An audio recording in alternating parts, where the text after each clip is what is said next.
paper and ink log that's available 9 to 5 sitting on the counter in the police department, even though that seems very antiquated and not optimally helpful to the community, because who's going to do that, right? I mean, how many people in the community? It was not meant to be primarily for journalists, it was really meant to be primarily for parents. That was who got the act passed. You know, how many parents are going to drive up to Indiana and go look in the crime log in the public safety office? It would be so much better if Congress would go back and update this for the digital age.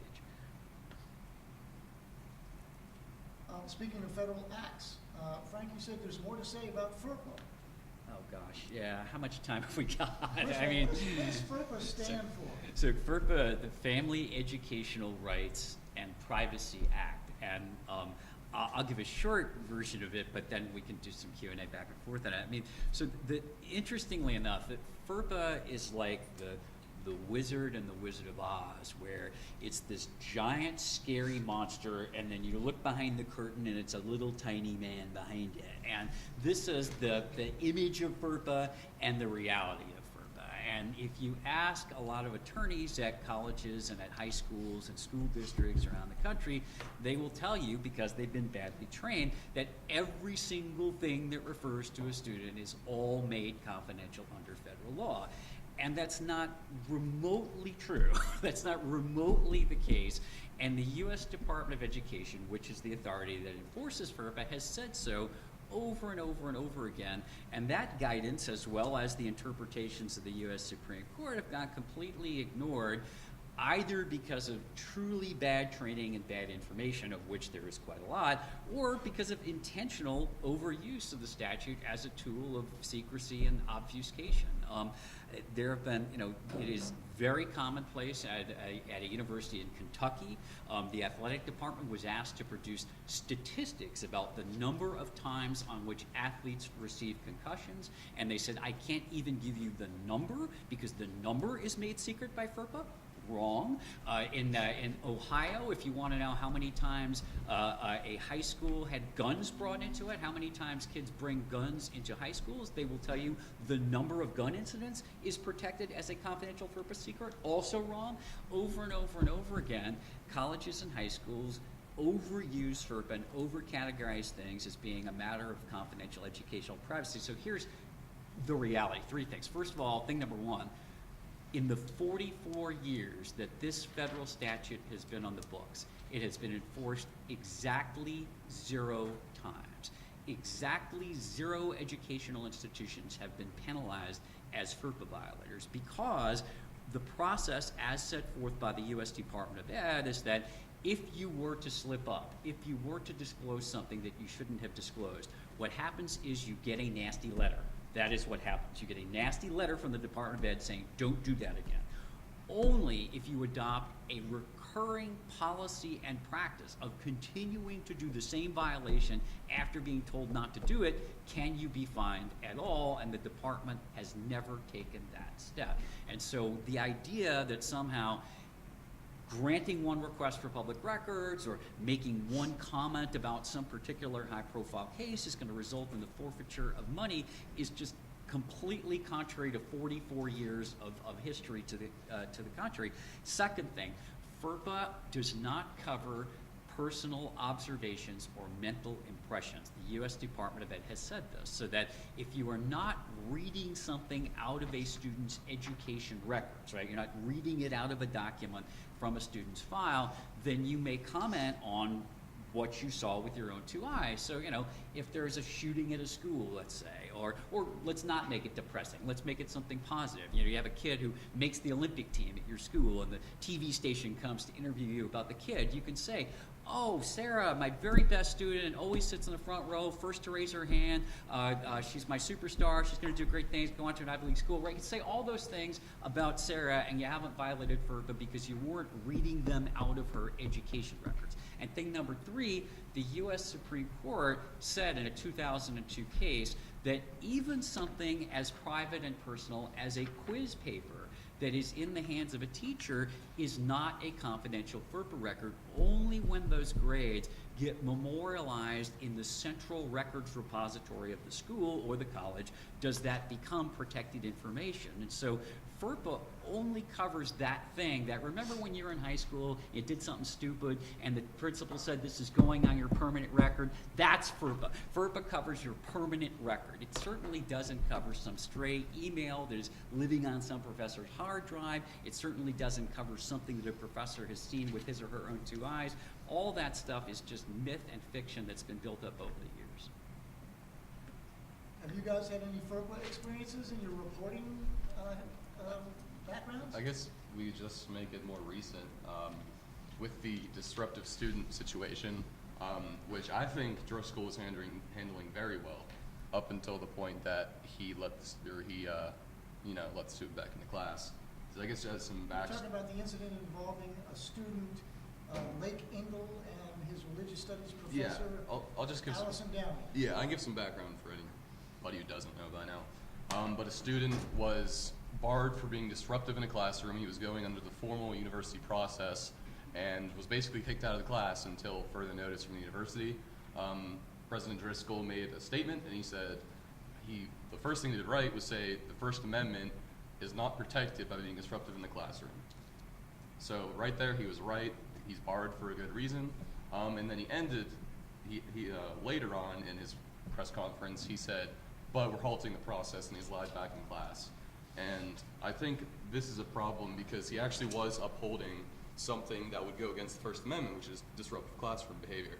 At first, Ingle was incredibly smart with going to right-wing media very quickly, and Driscoll did comment on that in his press conference that he was unhappy that he went to the media before he went to the university about it.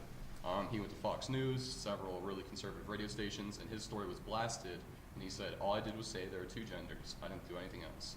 But after student accounts, we realized it's not true at all, and what actually happened is that, yes, he did say that, and a plethora of other things, which include being incredibly disruptive, potentially offensive to class members, and things like that, which are not protected by the First Amendment in an academic setting. And now we have recently a letter from the teacher was released, Professor Downey, and she said that she can't speak about the incident because of FERPA.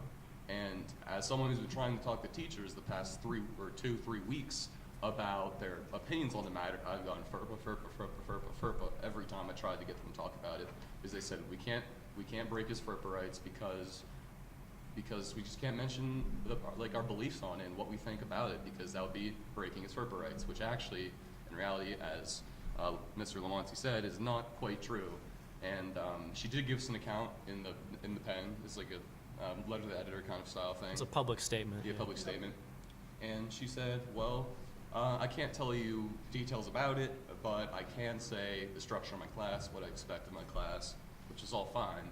But from what I understand, especially based on what Frank has said, is that there was no reason to withhold anything about what she saw with her own eyes during that time period and use FERPA as protection for it. And now teachers are actually taking it a step further by not even giving their thoughts on the matter because they think they are bound by FERPA, which I come to now believe is a false pretense, and that's not actually true. Yeah. So it's hindered the process of getting reactions and actually getting conversation about the process because they think FERPA is bounding them to a point where they cannot say anything.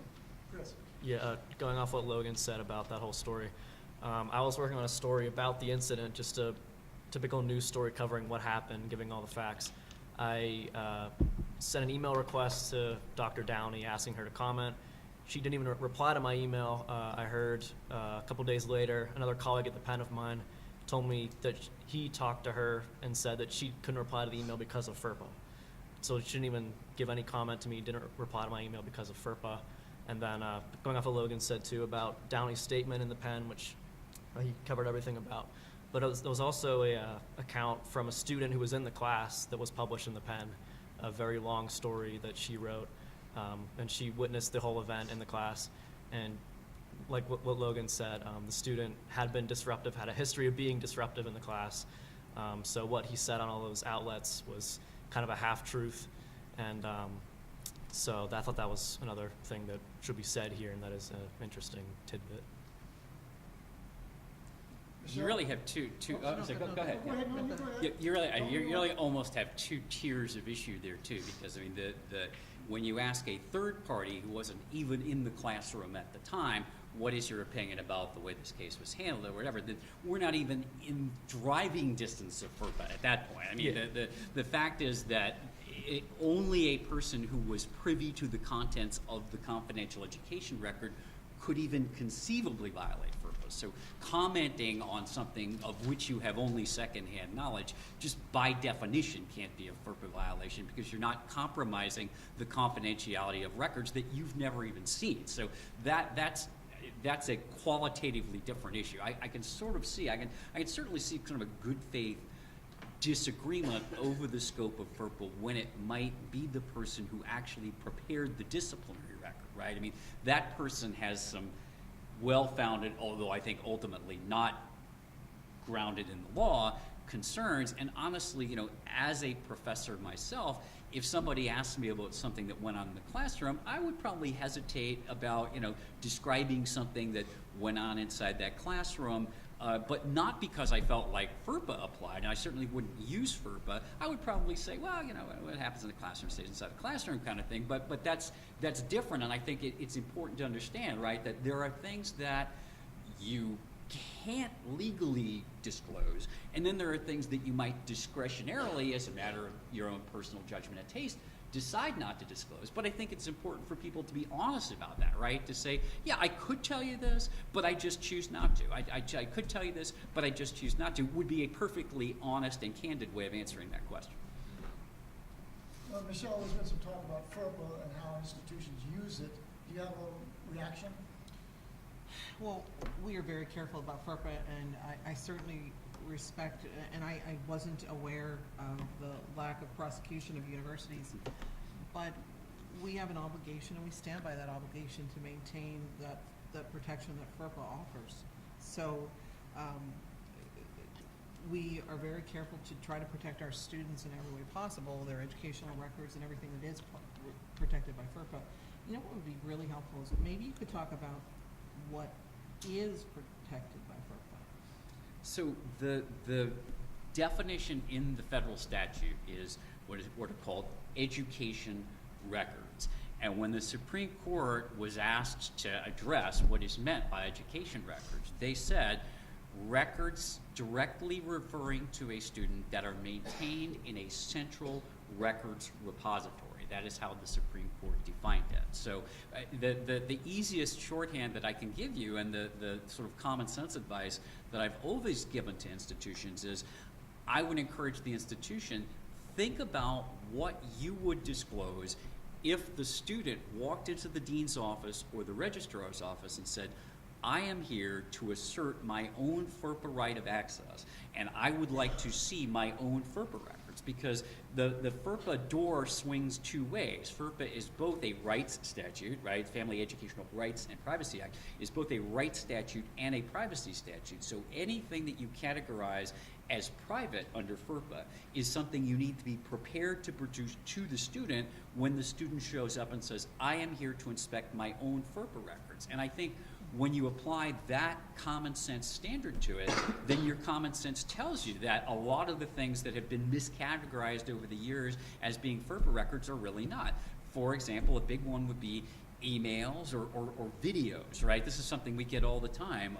I remember trying to help some student journalists up in New York where there was an unsolved crime, and there was a surveillance video of people fleeing the scene of the crime that the police had that they thought would help solve the crime, and the police said, well, that surveillance video has identifiable students in it, and therefore that's a FERPA record. Well, that's clearly nonsense, because you know that if you showed up at the registrar's office and said, I'm here to inspect my own FERPA records, they wouldn't say, hang on, let us look at all the camera footage that we have and make sure that you didn't show up on any cameras anywhere, right? I mean, no one does that. So they know that's not a FERPA record for access purposes, and just by definition, then it can't be one for privacy purposes either. So we're really talking about, it's a very narrow statute.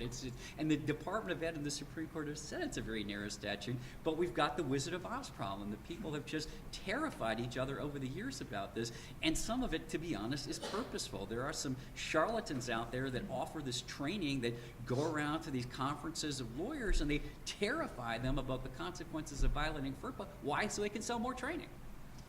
It reminds me of the recent case of Lake Ingle. Lake Ingle is the student in religious studies class who acted out in the class and alienated the professor, and he was punished. He did not go through the judicial process. He went to Fox News, and it was a nationwide. In fact, I first read the story in the Guardian newspaper in the United Kingdom. This was a national story. So he told his version, and what we have in the wake of his version is one side of the story with Allison Downey releasing a statement also claiming FERPA, apparently debatable, and we still have many critical questions about that whole process, not only what happened in the classroom, but what happened when Dr. Driscoll sort of intervened in the judicial process. Michelle, I direct this question to you. Do you think that in light of all the information that we have, only a portion of which apparently is the full story, in the absence of any submission to questioning by anybody else, do you think that maybe it's time to let FERPA be reviewed in this case, since the guy has already gone national? Well, I think the big missing part of information is none of us were there in the class. So I can't speak to what's happening. I mean, you can't speak to it. We can have a certain person's perspective, but it's very challenging to know what truly happened. And barring that, it's hard to talk about this side or that side. You know, FERPA certainly does protect,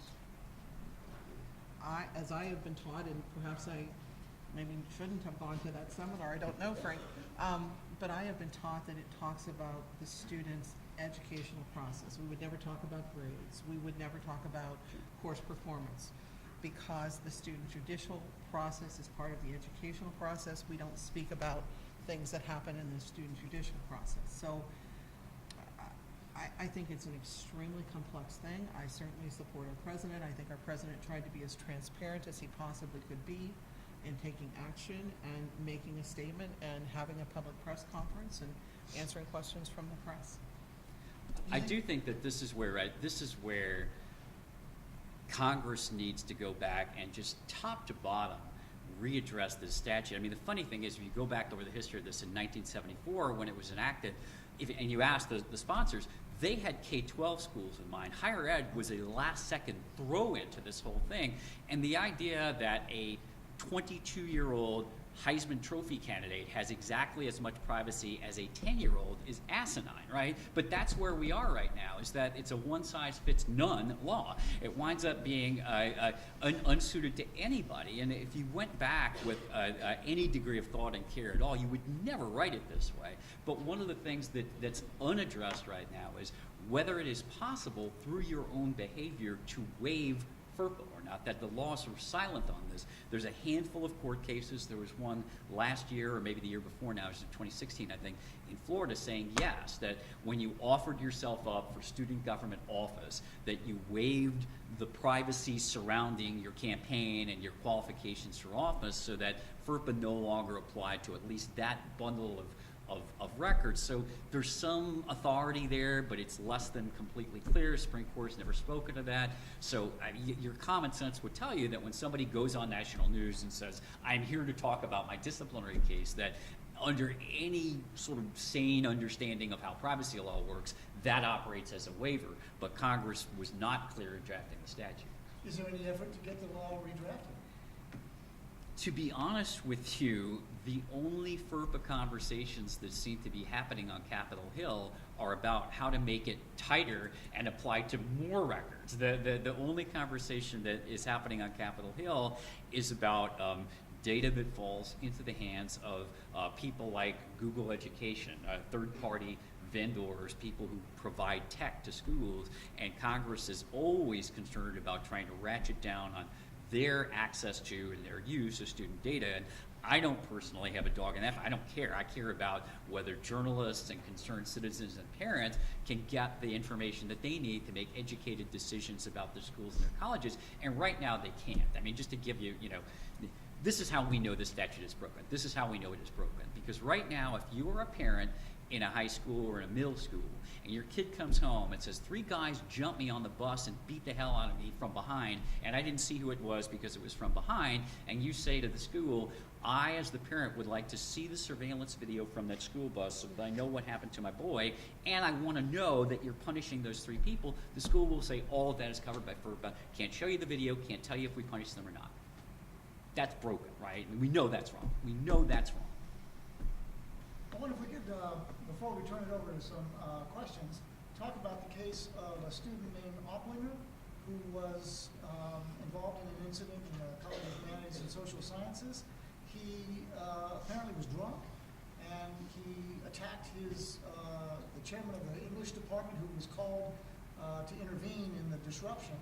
And this story, Chris, tell us what happened when it came to the pen, the case of William Opplinger. Yeah, so we had a kind of a freelance reporter, which I was unaware of at the time. This kid was doing reporting for us. Nobody informed me of this, which was kind of a problem. Who was there at the scene. He took photos and tried to get some info on what happened. According to him, the student was acting out in class, like you said, was assumed to be intoxicated, went out in the hall with the professor and punched him in the stomach, I think. And the professor, I think there was a little bit of blood involved on him and on like the railing of one of the staircases. And so this kid came to the pen one night and we talked about it, whether the story was appropriate to run. I think the incident happened on a Tuesday or Wednesday. I got a call from Michelle on Friday when we were still considering whether to run the story. And she kind of urged me to consider not running it, saying that it would do more harm than good, and suggesting that there was some evidence that the student was mentally ill. So I took that into consideration. I talked with people at the pen, other professors. We thought about it for a few days, and given all that we knew, again, this reporter had no experience writing for us, so it was kind of hard to go off of his reporting on such a sensitive story like this. So I thought about it for multiple days. I decided not to run it. The Hawkeye did a story on it, which I'm sure Logan can probably talk about, but I decided it would do more harm than good to run the story. We had it in our police blotter too, so that was another thing, that it was in the blotter, it was in the paper in some way. We didn't think that it was sufficient, or we didn't think that it was appropriate to run a whole separate story about it, especially considering that we didn't really know what else happened. Again, the SPJ code to minimize harm was something that I thought of too. And by the time we had all the information in the story, all the correct information that we knew we could verify, it had been about 2 weeks since the event happened, so we decided that because of that, it was kind of outdated, not much else happened. All that stuff went into my decision not to run anything. But we did, I think, discover that there was really no indication that the student was mentally ill at all. And again, given what Michelle told me, it did play into my decision, but I think even if she would have not told me that, I still wouldn't have run it. But yeah, there was some debate whether that played a role or not, and it did. But I think whether or not she would have told me that, I still wouldn't have ran the story, given all those things that I said. So it was kind of a big ethical dilemma for me and for the people at the pen. So Michelle, the guy you said was sick, and it appears that he wasn't. So You know, can you give us a little background on that? Sure. Certainly, I would never block anything in the police blotter. That needs to be recorded. That's what happens when you're arrested. That police blotter happens, and it becomes a public record. Sometimes I have no issue with that at all, and I think, Chris certainly did what he needed to do. And when we were talking, and this maybe is a misunderstanding on my part, that I thought we were talking off the record, and we have a misunderstanding about that. But regardless, my intention was to say, I want you to think carefully about this, and if this is a story that you need to run, and I think I did say that for sure. If this is a story you need to run, please do so. You need to follow your journalistic instincts and integrities. But I want you to also think about, will this help I'm not sure to what end this is helping. Is this to say to people that perhaps this person is a danger? Or is this to say that this is a situation that everyone should know about in more depth, health issues or whatever is related? Of course, I can't speak to any health issues. But help me, I'm just trying to help you think through. There's also a do no harm type of philosophy, I think, and I appreciate that SPJ has that. So my intention was to just think a little bit more deeply. We do try to protect our students as individuals within protecting the university in that situation. Should it have been a situation that there was a dangerous individual and we were looking for a dangerous individual, if there was an alert that please look for an individual this by the name of this person or in this circumstance, that would have been a whole different story. And I think I would have actually called Logan and Chris and enlisted their help, as I might have other media even in the area, to say, please help us to locate this person. They could be a danger to the university or a danger to themselves. Well, someone from, I didn't write the story for the Hawkeye, that was Nathan Zisk. Yeah. He wrote the story. And honestly, after an event like that happens, I would say it's completely reasonable to assume that that kid might have some mental issues and it could be exasperated by putting it into media. But at the same time, as a journalist and just valuing the public's right to know, and we don't necessarily have do no harm, we have minimize harm, because it's bound to be some wounds after some sort of article. I feel like the right of the public to know outweighs our necessary or our worry of a person's mental status. So I didn't decide to write it, but I could see why Nathan Zisk would be in that situation and say, well, people deserve to know more detail, and kind of write an article highlighting the process of getting said detail. Why don't we open it up to questions? This is the point where it's your opportunity to engage in some interaction here. Any questions for our panelists? Please speak up. Allie?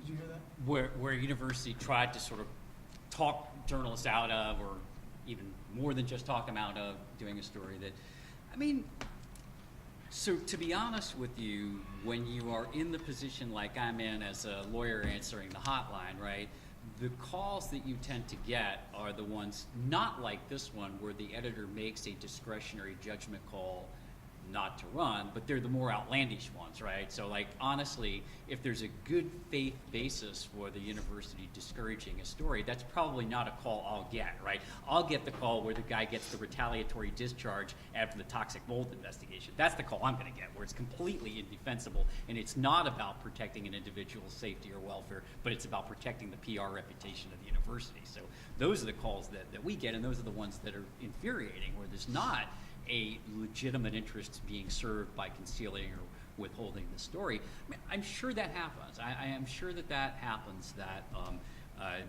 there are crimes that don't go on the police blotter right away because maybe they feel like there's a mental health situation, there's a suicide risk or something, and so they don't put it on the blotter right away to, or maybe that's why sometimes you don't see names on there. Maybe they feel like I'm protecting this person who's a suicide risk or is fragile in some way.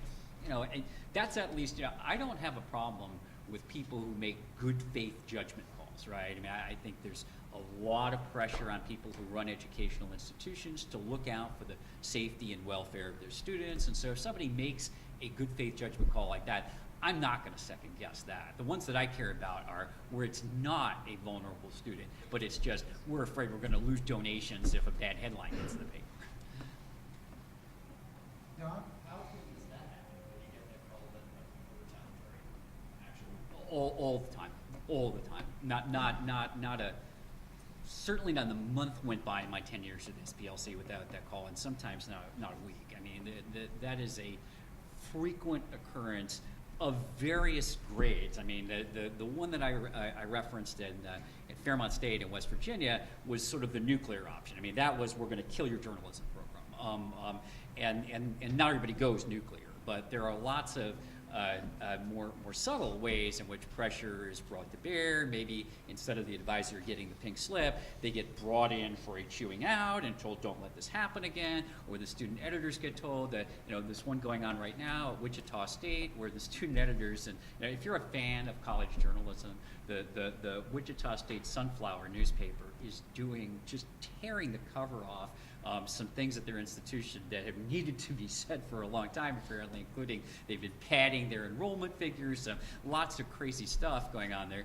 And their editor has been yanked in on a couple of occasions and told, you like your funding, don't you? You know where your funding comes from, don't you? With the direct implication that there will be no more funding if you keep investigating us. And indeed, they just got a significant cut to their budget. So that's the more commonplace one where it's not the nuclear option, we're killing your program, but we're going to starve you out. Question? Michelle? I have a question that I want Michelle and Frank to respond to. And I find myself deeply disturbed by the whole Allison Downey situation that happened. And I come at this from many different perspectives. I'm a professor, so I'm concerned about having a disruptive student in my class who can go to Fox and mouth off about everything that's going on in my classroom, but then my perception is that there was like a gag order, and I don't know if that's true, that I know personally, if that happened in my class and I had a student going to Fox or any news outlet and talking about me not being civil and allowing a marketplace of ideas in my classroom, I would be on the same show with that person. I wouldn't be silenced, number one. But the other, I struggled because I was a public relations professional at a university. I was Michelle's counterpart at Calhoun before I taught. I was a spokesperson for the Pittsburgh Police. I was a reporter, and I'm a professor, and I was a student. So I feel like I could really look at that situation and be torn in a lot of different directions. But as far as preserving the university's image, I think we did poorly. I just think that it would have been better right out of the gate to say, yes, this student has a right to talk to all the media and tell his side of the story. Here's the professor who wants to tell her side of the story. And not hide behind FERPA or anything. I just think we did ourselves a huge disservice by that. I think that we beat up a very competent, very professional professor. I think that people looked at us like, what's going on in those classrooms that don't allow for an exchange of ideas. I just think it looked horrible. And then to have President Driscoll just pull the whole bottom out of an integrity board. As a professor, I just looked at it like, wow. So I guess I have more questions than answers, and I ask it respectfully, having been in every role in that, and I just really would like more conversation about that. More conversation about the Allison From Downey. Michelle's standpoint, like how that unfolded as a PR professional, like at the table, was there discussion? What do we do? Do we not say anything? Do we say something? Do we encourage her to speak? Do we coach her to speak? Do we tell her not to speak? Like, I wonder the behind the scenes decisions. And then from Frank's perspective, I wanted to know if, when you were a professor, if that happened in your classroom, would you hold back? Or would you go to those same outlets and tell your side of the story? I'll start. You want to start? No, you. And and Michelle too, she really does have a very unique perspective on this whole situation, having served in so many roles and serving currently with the Air Force. I know you're in a PIO kind of role too. What I can tell you is what we do here at the university and what kind of resource I try to serve as is that spokesperson for the university and work and the opportunity and have the opportunity to work with journalists, student and non-student. There is never though a time in which we say you may not speak and you may not speak or you may not speak. And if there has been, I am unaware of it. I don't know of that. So in terms of that, I really do appreciate, your comments are very well taken and certainly I don't know exactly how to perfectly handle that situation. But I certainly take your comments to heart, and we certainly can use those as we move forward, hoping that there'll never be another incident like that. Wait, so on the law, just to sort of reiterate what is and is not confidential, right? We know that kind of what is visible to the naked eye inside of a classroom is not confidential. And here is how we know this, because the Department of Ed was asked a number of years ago to issue an opinion about, somebody was concerned that, I'm letting parents and volunteers come in and observe classes, and am I violating FERPA by letting these outsiders who don't work for the school sit in the back of the classroom and watch as Johnny goes up and reads his book report, or Susie goes up to the board and works out her geometry? And the answer was no from the Department of Ed. You are not doing that, because things that people see with their own two eyes in the classroom are not confidential education records. And FERPA is not, said the Department of Ed, an information privacy statute. It is a records privacy statute. So that's clear. And what goes on visibly to the naked eye, and frankly, right, schools couldn't function otherwise, right? I mean, if everything that happened inside of the classroom was a matter of confidentiality, then I couldn't visit, and I've been visiting classes all this week, I mean, so you can't do that, right? FERPA can't possibly work that way, so we know that it doesn't. But now, having said that, would it be my judgment, or would it be a lot of people's judgment to get into a back and forth confrontation about what went on in the classroom? I think that would be really situational, and to my way of thinking, right, knowing as I know the law that I could do it, right, a lot of my judgment would depend on, did I feel the need to come to the defense, not of me, I mean, I'm an old guy, I don't need this job, I got money, but my institution, right? I mean, if I felt the need to defend the reputation of my institution, then heck yeah, I probably would, I probably would say, no, this is totally wrong, and you know what? If the guy wants to go to the Department of Ed and file a FERPA complaint, let her rip, buddy, here's a stamp, because in 44 years, nobody's been punished for it. You feel lucky, go ahead and try, but it's not gonna happen, because it never has. Questions?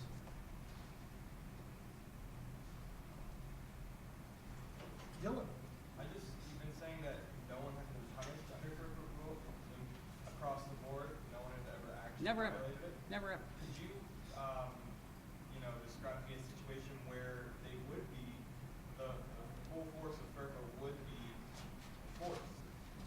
So literally what the Department of Education has said, and what the rules say, is that in order to be a violator, you have to have a policy and practice of giving out people's confidential education records. So the scenario that Congress had in mind, the exact thing that they had in mind, if you want to know what Congress thought would be a violation, is they were worried about K-12 students, that cops might be showing up at K-12 schools and saying, hey, let me look in those files, because I know you've been doing psychological testing and profiles of your students, and I want to flip through those files and see if you have anybody who seems like they might be dangerous here.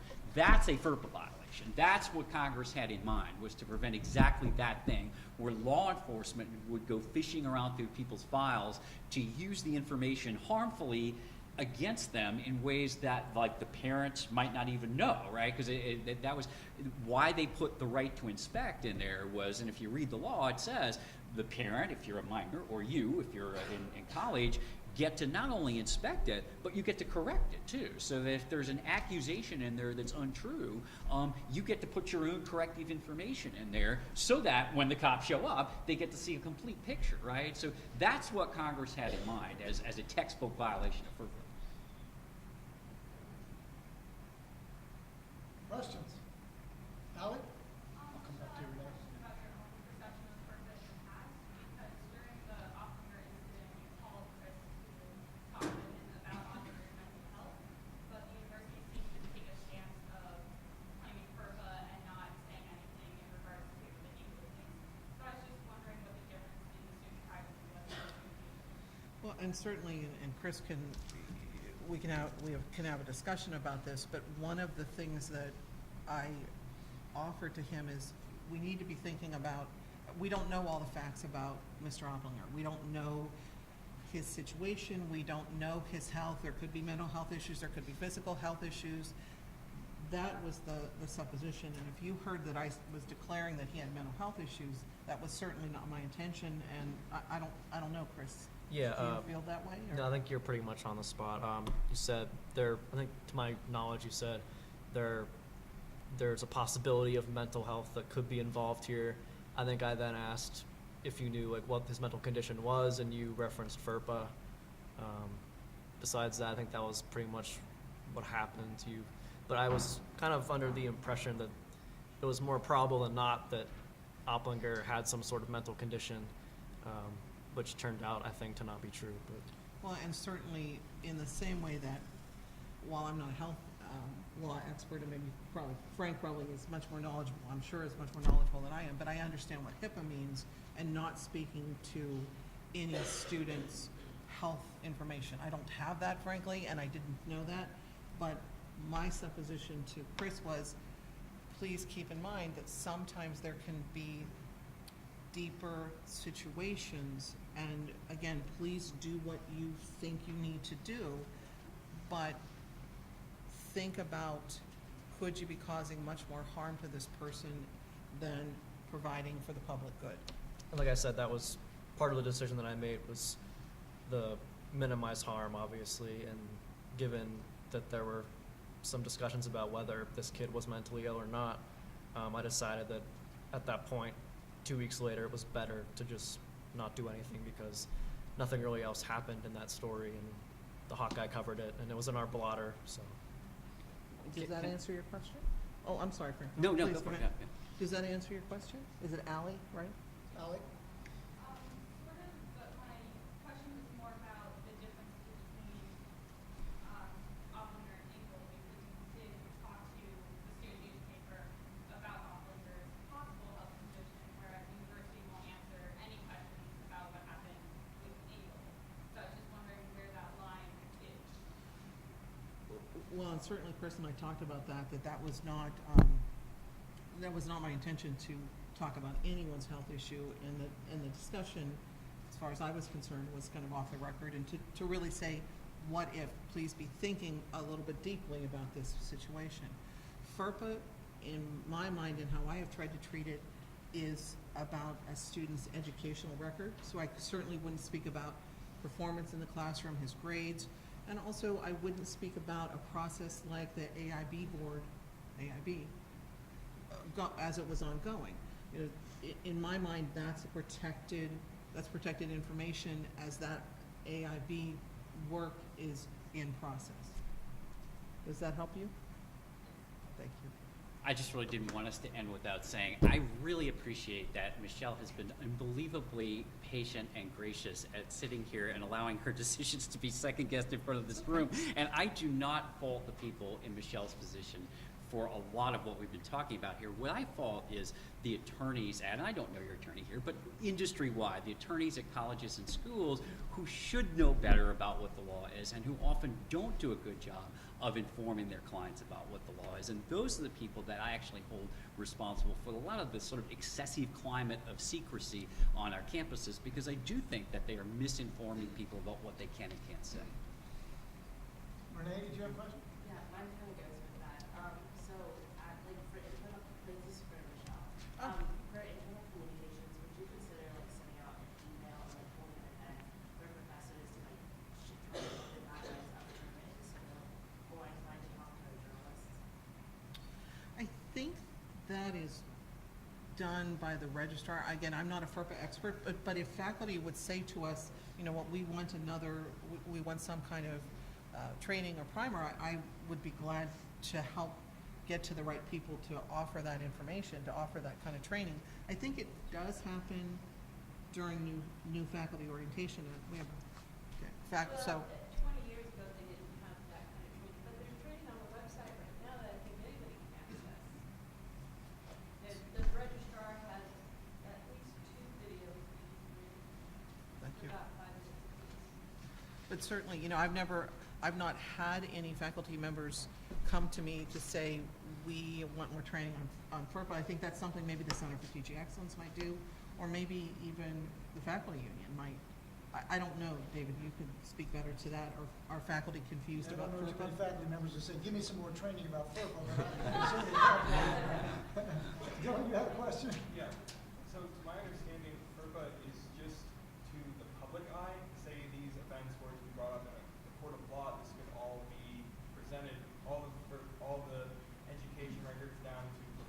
could be brought up in a court of law, correct?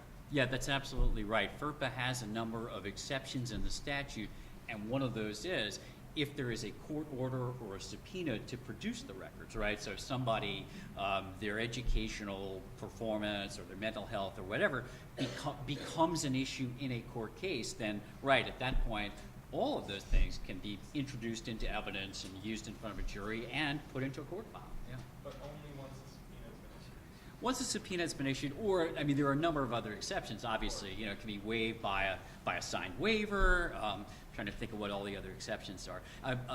Universities themselves can actually use it in their own legal defense. So that if somebody files a suit against the university, right? Suppose somebody files a suit and says, I was thrown out of the university on a racially discriminatory or a gender discriminatory or a disability discriminatory basis, and in fact you had 6 disciplinary write-ups, right? They can bring the disciplinary file in and say, no, it had nothing to do with that. Here's your 6 disciplinary write-ups, right? So they can use it in their own defense.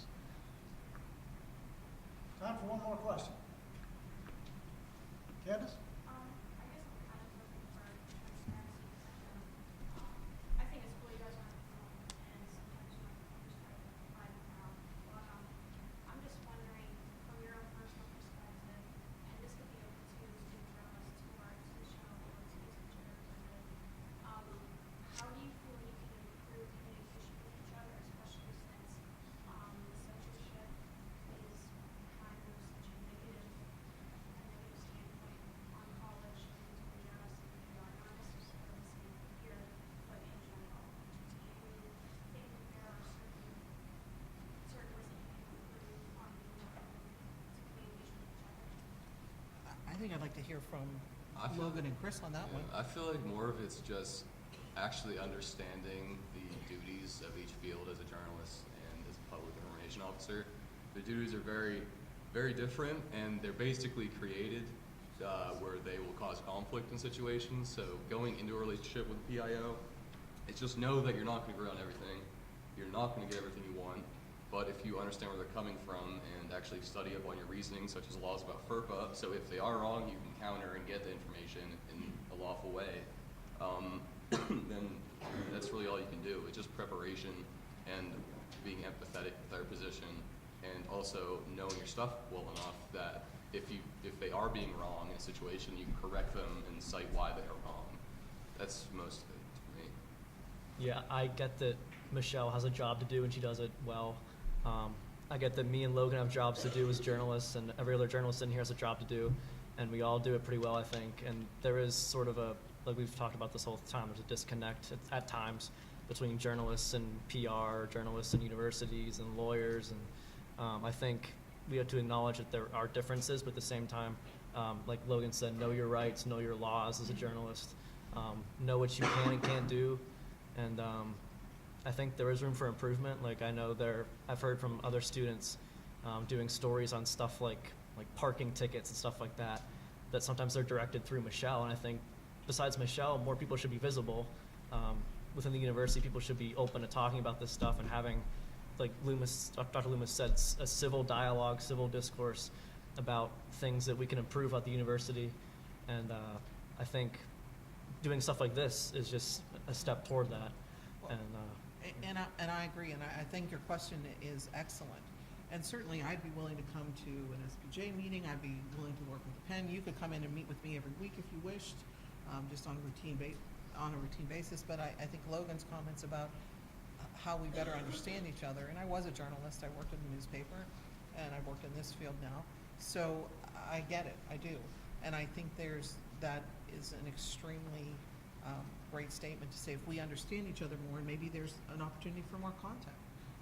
I think this panel is a great beginning point, and I'd encourage further opportunities for interaction. The students are the reason we're here. So the more I can have contact with students, it actually really reminds me of the opportunity I have to be here at a university. It's not just about emails and going to meetings, but it really is about working with students and helping you to become the best professionals that you can be. Frank, last word? Oh, so if I get a last word, I do have outside this is a much bigger crowd than I thought, so maybe not enough, but some handouts about this initiative called New Voices. If you are concerned about press freedom and censorship, the National SPJ has endorsed the New Voices campaign to try to pass laws at the state level that guarantee the independence of student journalism. There are now 14 states. I'm happy to say my handout is out of date because Washington just signed theirs into law last week. So 14 states now have laws that protect the independence of journalism in colleges and high schools so that administrators can engage in this kind of image-motivated censorship or retaliation. Pennsylvania doesn't have one of those laws, and it would be you guys are behind North Dakota, for Christ's sakes. I mean, catch up, right? I'd love to work with you on passing one in Pennsylvania. Thank you. So we are done at this public forum, and I thank you all for coming. If you need an attendance voucher, please see SPJ President Cody Nick at the back of the room, and he will sign your attendance voucher. Thank you all for coming. Good discussion. There's Cheetos in the back. Thank you for that opportunity. Hey, Frank. Hey. Like the only thing that